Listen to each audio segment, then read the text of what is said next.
In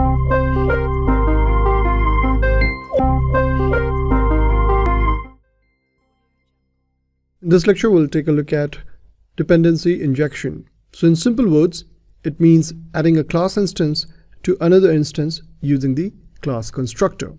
Let's see it in action. So here I've opened the model that we created earlier called bakery, and you'll notice that I've commented out the actual piece over here which extends model because we are not referring to any database as of now.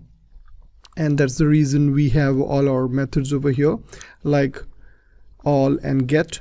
So what we have done is we have created a courses array which contains some of the courses that we offer like Laravel, Flutter, Cosmos DB, and this all function will return all those array items.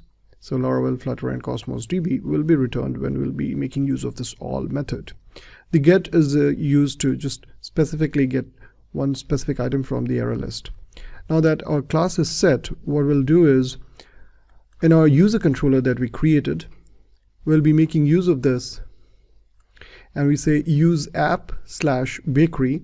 App as in, you'll notice the bakery model is residing inside the app directory. That's the reason why we are saying app/bakery, and then we are aliasing it as courses. Then in our user controller we are having a constructor, and that's the reason why it starts with _construct. Here you can see we are passing the instance of another class called courses because we have aliased it as courses, so that's why we're saying it as courses, and then the instance name as courses.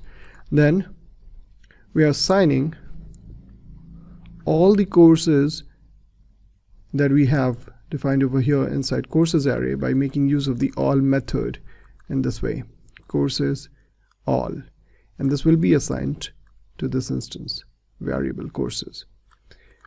After that, we just want to show all those array items. So for that we have given it a name called DINJ, that's dependency injection, and here DD is a Laravel equivalent of print R. So if you just want to see the outcome of a variable, you just make use of DD, pass the variable, and it will just print it out or dump it and die.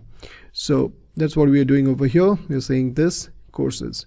Now in order to make use of this method, what we have done is we have added a new route, and we are calling it as dependency injection, that's DINJ, and then the name of the controller and then the name of the method.